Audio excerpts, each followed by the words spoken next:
This happened over 3 or 4 years when I was a kid. I can't remember exactly when I got the first one, but I started having this recurring half-lucid nightmare, maybe once every couple of months. From what I can remember, here's how it would go. I'd be lying down in bed, only the view wasn't from my first-person perspective. Instead, I'd be looking down at myself from the ceiling, like I was viewing my bedroom through a security camera feed. The out-of-body dissociation always freaked me out. I tried to float or swim towards my body, but I was never able to move beyond swiveling my head to look around the room.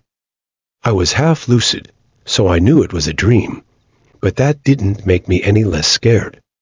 After calming myself down, I started noticing strange things about my bedroom. For one, the digital clock on my nightstand would always be counting in reverse. That was typically the first strange detail I'd notice. And once I noticed that, I'd start seeing other weird stuff. There were these drawings taped to random spots on the walls and dresser, like crayon drawings you'd expect from a kid my age. But I had no memory of ever making them.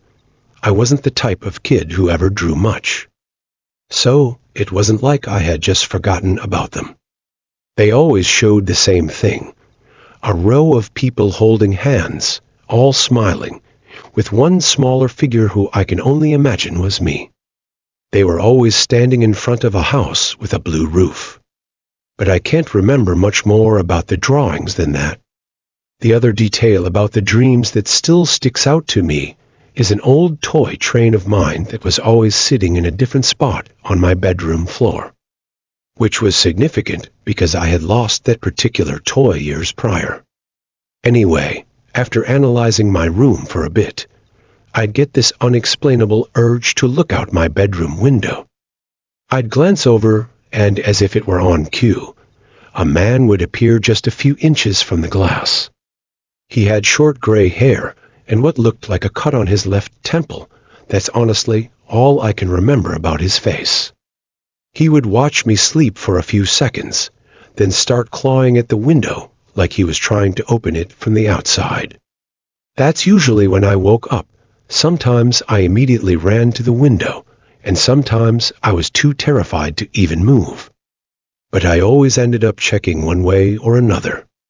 I don't know what I thought I'd find. Maybe claw marks or a smudge from where his hand had been. But there was never anything there, or anyone for that matter.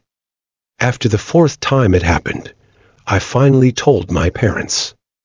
My mom told me that recurring dreams weren't that rare, especially at my age. And my dad chimed in to remind me that they were always just one room away if I ever felt scared. I nodded and acted like that helped, but it didn't, not really. My dad could tell I was still scared, so he took me by the hand and explored the exterior of the house with me. There was no indication that anyone had been there, no footprints, no smudges on the window, nothing. Even so, that didn't calm my nerves as much as you might think. Keep in mind, this was about 1 year in, so I was having this dream roughly once every 3 months. It wasn't happening every night, not even close. But having the same dream for times means something, which I knew even at that age. But after that 4th dream, though, they just stopped, for a while at least. I went nearly 6 months without a single episode, and at some point, I let myself believe it was over.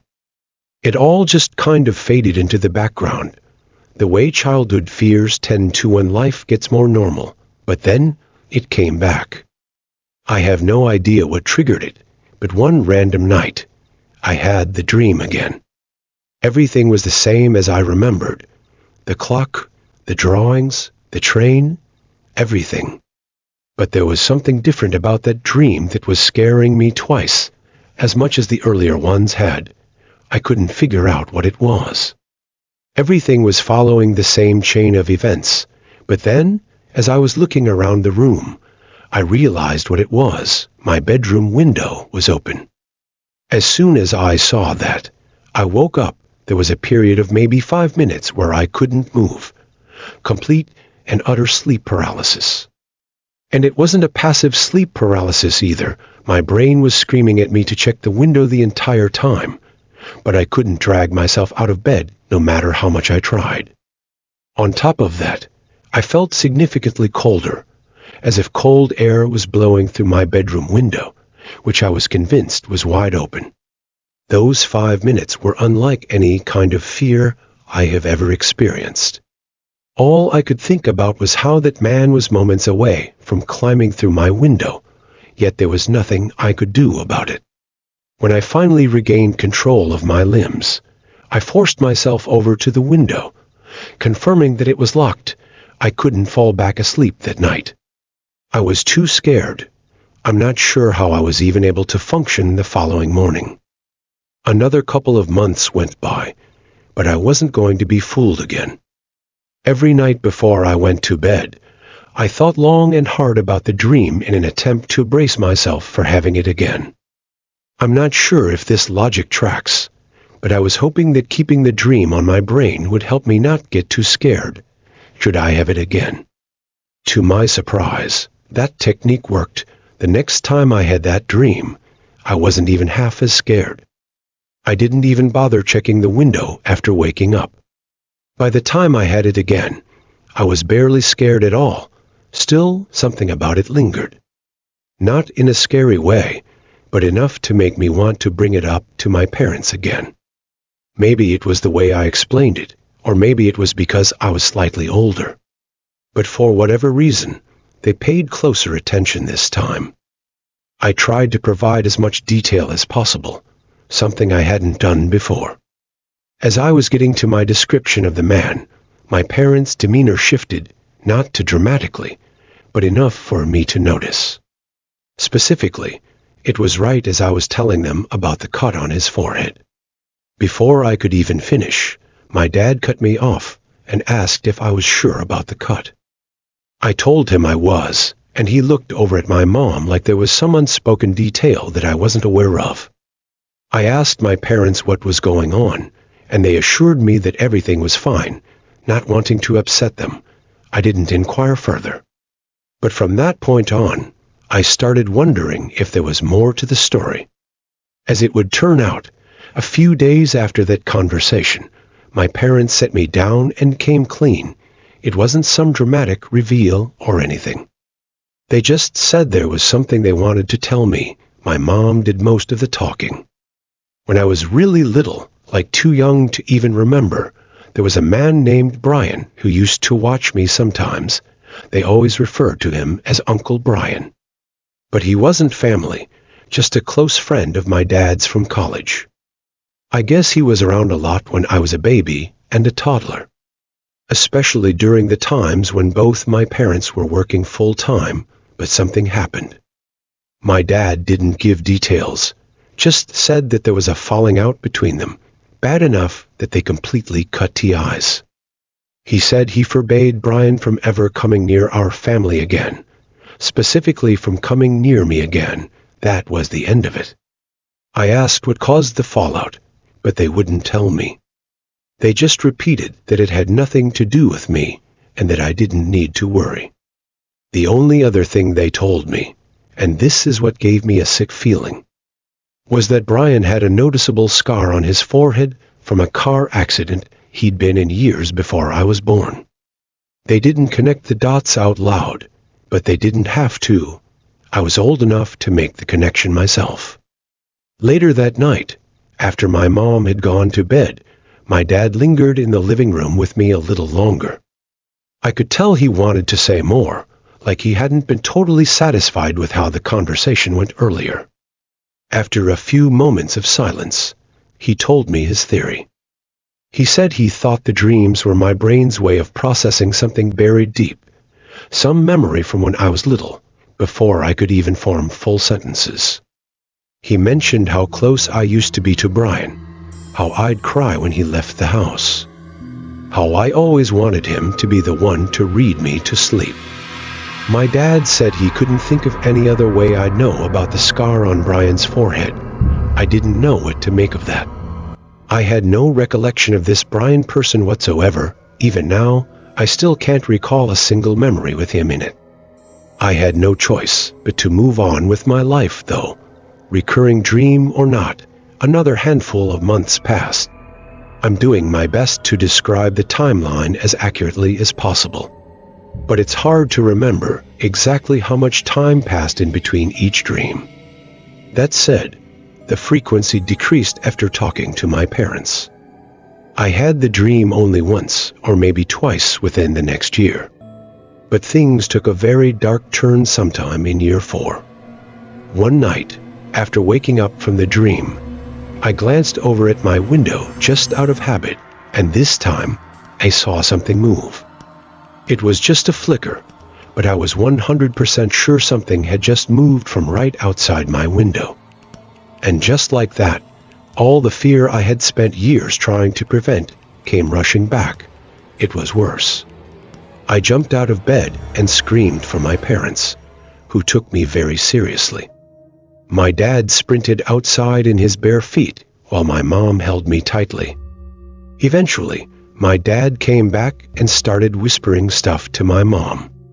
They told me to stay put while they called the police. I listened to them and stayed in their room, although I don't remember ever hearing any sirens or other voices besides theirs that night. My dad insisted everything was fine and that the police were going to take care of things. The next day, he confessed to me that he had seen what he thought were extremely faint footprints underneath my bedroom window. I asked him if he thought it was Brian, and he said that was impossible since they had moved and Brian didn't know where we lived. My dad promised me that nothing bad was going to happen ever, and he turned out to be right. I never had that dream again. My parents don't like talking about this incident, and I can see why. I'm still yet to get a straight answer out of them, but I've since stopped trying. What I can't wrap my head around is the sickening thought that every time I had that dream, there was someone outside my window watching me. Was it plausible that someone had been periodically stalking me for 4 years? It doesn't track, and I can't decide what's scarier, if it was Brian watching me, or just some stranger that my brain associated with him for whatever reason. And who knows how that somehow got translated into my dreams. I've done research, and I still don't even know how that would be possible. Maybe he was making a noise or something, and my brain picked up on it. I really can't say. What I can say is that I'm 95% sure my parents never called the police that night. That's something I will likely never get an explanation for.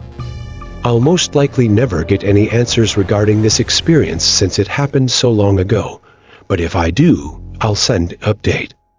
I'm going to keep this as short as possible. Most nights, I fall asleep to some form of sound. It's the best way I know how to knock out quickly. Sometimes it's a chess video. Sometimes it's a podcast about space. Sometimes it's just a recording of a thunderstorm. You get the idea. I'm a very active dreamer, so whatever I fall asleep to usually gets translated directly into my dreams in some form. For example, if I fall asleep to a soccer compilation, then it's likely I'll have a dream about playing soccer.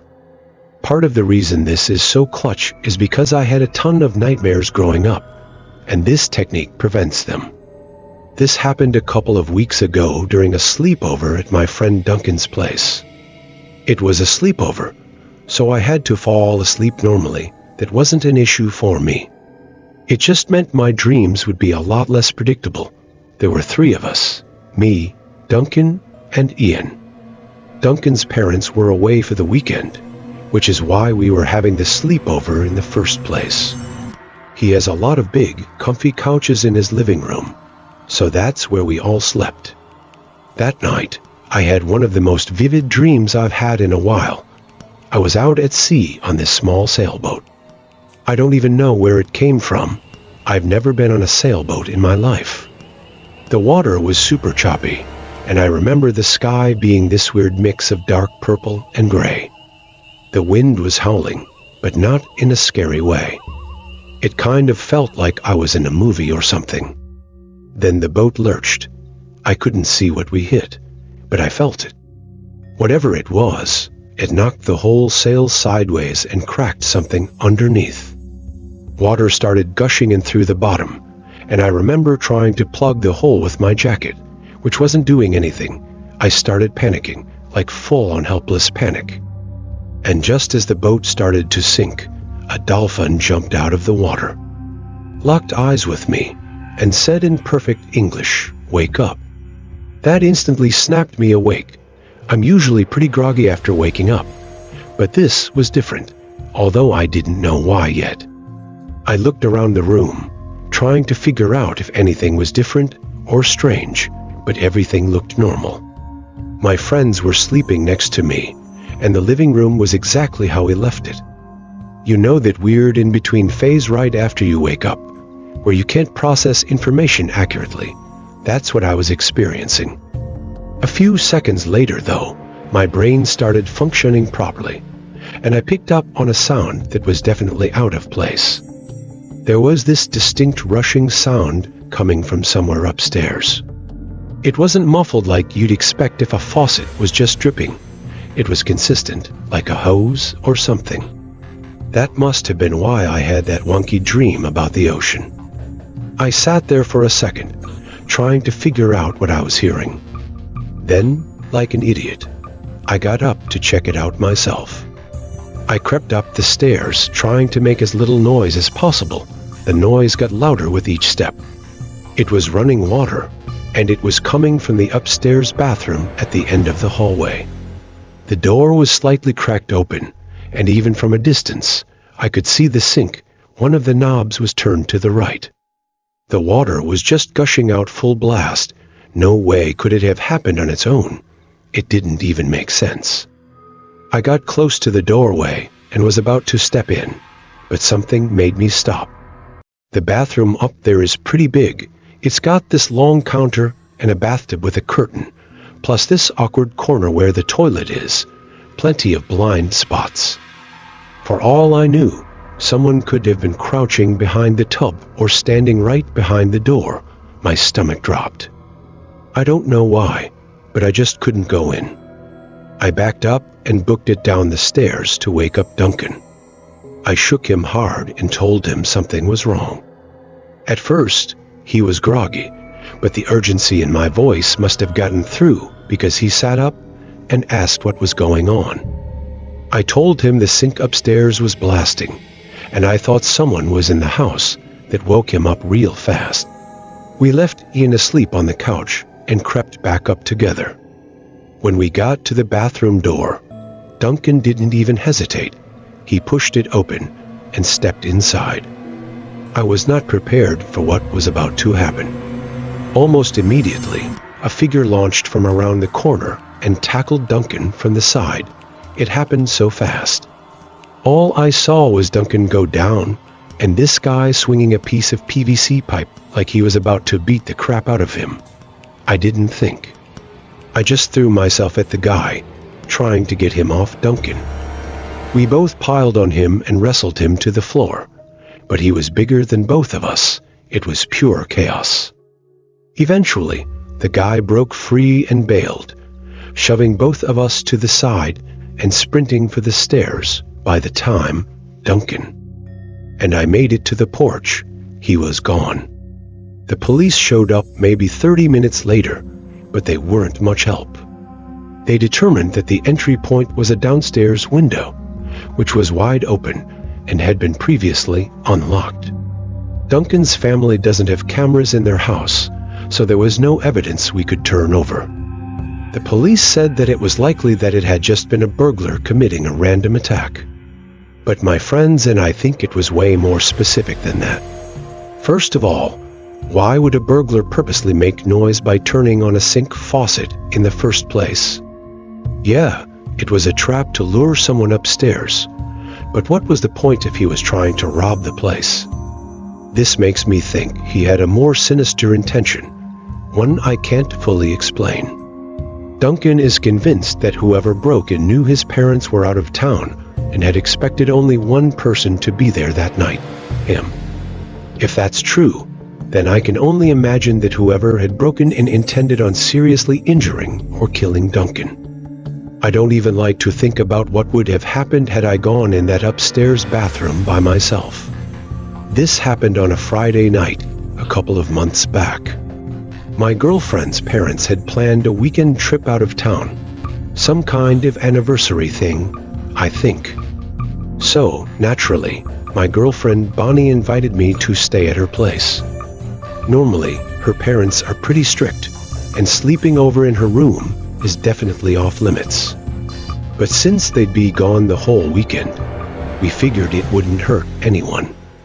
Bonnie lives in one of those suburban neighborhoods where every house looks the same, quiet enough that by 10 o'clock it always feels deserted. Honestly, that place creeps me out a little whenever I leave late at night.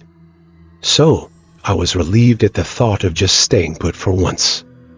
I showed up around 8, brought snacks, and we watched a movie, the usual stuff. Bonnie's room is on the second floor, facing the backyard.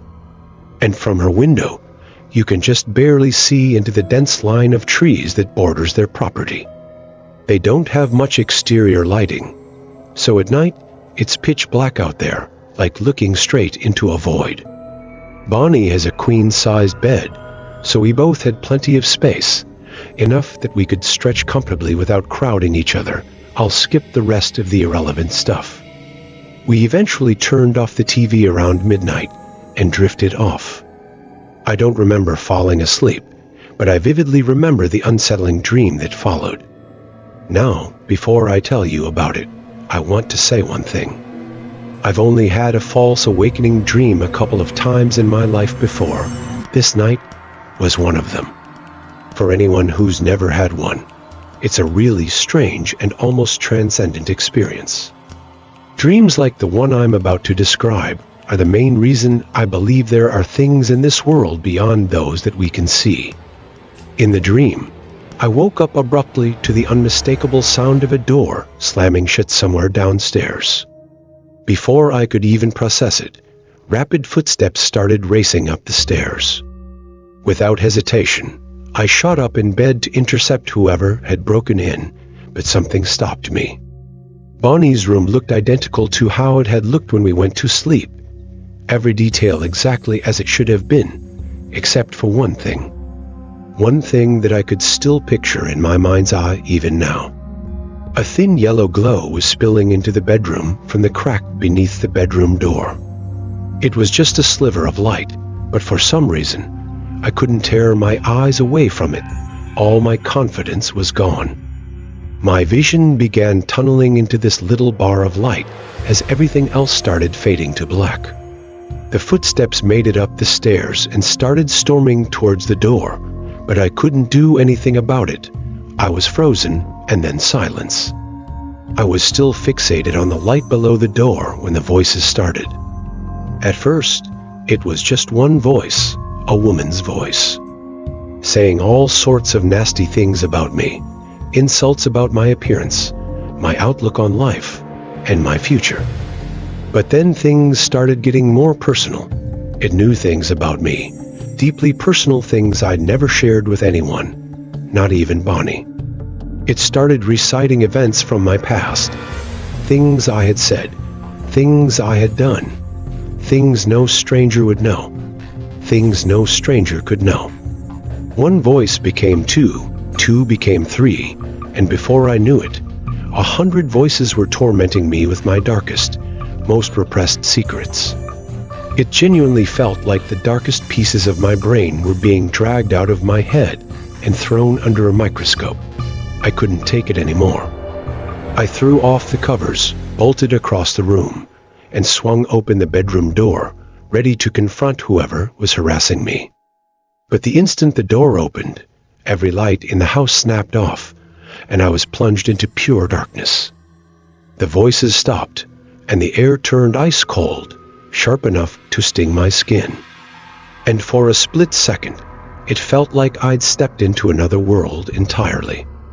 I stumbled backwards in a disoriented haze until I found the bed, then scrambled under the covers like I was 6 years old again. And then I woke up, only I was still dreaming at that point. I just didn't know it. I sat up slowly, obviously still scared, but trying to reassure myself that the nightmare was over.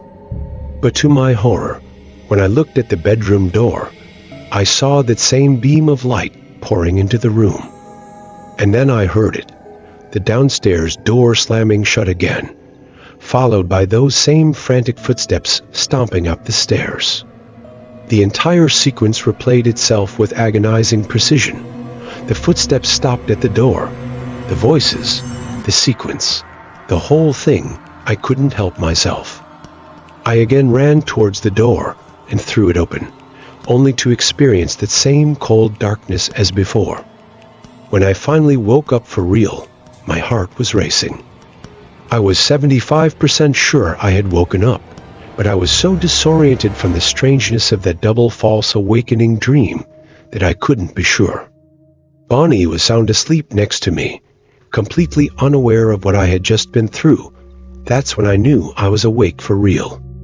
In my dream, I hadn't even thought to look over at the other side of the bed. I started to relax, but when I sat up to look at the bedroom door, I damn near screamed. There under the door was that same strip of light that I had seen in my dreams. It was the same image. It didn't make sense. Bonnie and I were alone, and every single light in the house was supposed to be off.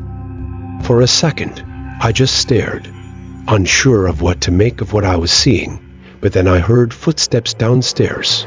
Clear as day, someone was inside the house. Right away, I knew we were being robbed. Without another thought, I pulled out my phone and discreetly called the police. After telling them what was happening, I tiptoed over to the door just to make sure it was locked. Then I crept back to Bonnie and gently woke her up, putting my hand over her mouth so she wouldn't accidentally make a noise. She didn't scream or anything when I told her, which was a huge relief. It felt like forever, but after a few tense minutes, the police arrived at the house. Things got loud downstairs. The police kicked in the front door, and there was a bunch of shouting. When I felt like it was safe to do so, I went downstairs just in time to see two masked men being ushered into a police car in cuffs. I talked to the officers for a bit and thanked them before going back upstairs. It was late, but Bonnie's parents rushed back from their trip early once they heard what had happened. They weren't even mad that I had stayed the night. After hearing my story, they were grateful. About a week after that, Bonnie called me with more information. The officers told her parents that the two men who had been arrested admitted to breaking in because they'd seen a Facebook post about their trip and didn't think anyone would be home. As odd as it sounds, thinking about the actual break-in doesn't bother me all that much. The reason I can't get this experience out of my head is because of that damn dream. I can accept that the noise of the break-in made its way into my head somehow. That part's fine. But what I don't understand is the actual content of the dream. Bonnie thinks I have some unresolved demons lurking somewhere in my subconscious, but I don't like thinking about that possibility. And as for the door, I was lying down, so I wouldn't have been able to even see the door, let alone conjure up a perfect image of it in my head. I don't know what to make of that, but that strip of light is something I see all the time. I can see it in my head now. I don't even have to be closing my eyes, which is even more troubling. It's not like it's obstructing my vision or anything, but it's always there in the back of my mind. I'm sure that image will go away eventually, but part of me is worried that it'll be seared into my head forever.